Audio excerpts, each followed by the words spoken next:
On va commencer avec Le Figaro qui propose un sondage sur les Français et l'Europe. Ça parle de désamour, hein, je crois. 20 ans après le traité de Maastricht, Elisabeth Le Figaro est allée sonder les reins et les cœurs.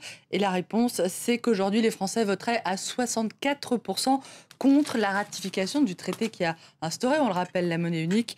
Ils étaient 49% en 1992. Le signe effectivement du désamour des Français pour l'Europe, d'après Le Figaro, qui livre cet autre chiffre. 65% des Français ne souhaiteraient pas que la France abandonne l'euro. Bref, les Français sont de plus en plus eurosceptiques sans toutefois croire à un possible retour en arrière. Position assez ambiguë finalement que le journal résume par cette formule. Pas de rétropédalage, mais pas encore d'accélération. Pas de quoi, en tout cas, faciliter la tâche de François Hollande qui va faire ratifier le traité européen sur l'eurozone par le Parlement dans les semaines qui viennent. Les Français doutent, mais les marchés, eux, reprennent confiance, d'après les Échos, qui titrent sur l'accalmie de ces derniers jours. Le risque de crise bancaire s'éloigne et l'horizon apparaît beaucoup plus dégagé. C'est ce que dit le gouverneur de la Banque de France dans l'interview qu'il a accordée au journal. Mais attention, on ne s'emballe pas, mesdames, hein, pas d'euphorie non plus. Si les banques européennes sont désormais jugées plus solides dans l'ensemble, il reste beaucoup à faire, notamment sur le projet de l'Union des banques et sur la possibilité de confier à la BCE la possibilité de superviser les quelques 6000 banques de la zone euro.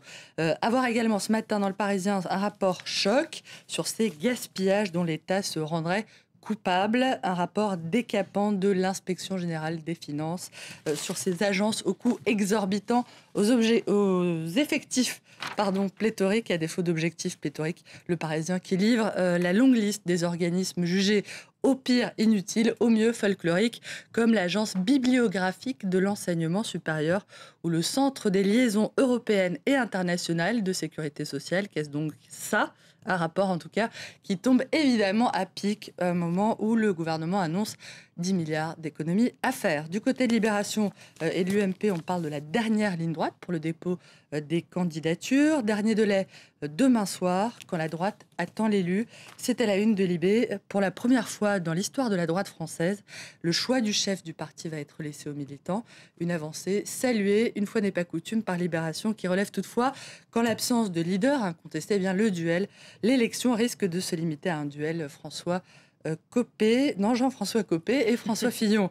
Pour terminer, mesdames, je vous propose de jeter un coup d'œil à la Croix, qui revient sur la visite du pape au Liban, visite au cours de laquelle il a insisté sur le respect entre les croyants, en rappelant que la liberté religieuse est indispensable à la paix. D'une grand-messe l'autre, l'humanité version fête de l'UMA. C'était ce week-end dans le nord de Paris, un cru exceptionnel, d'après le journal, qui parle de 650 000 participants. La gauche de la gauche déjà mobilisée pour le 30 septembre prochain, avec une grande manif annoncée pour obtenir un référendum sur le traité budgétaire européen. Rien que ça. Merci beaucoup, Hélène Frade. C'était la revue de presse française. C'est la fin de cette demi-heure d'information. Vous restez avec nous. Vous retrouvez dans quelques instants Hélène Drouet pour un tout nouveau journal. À tout de suite.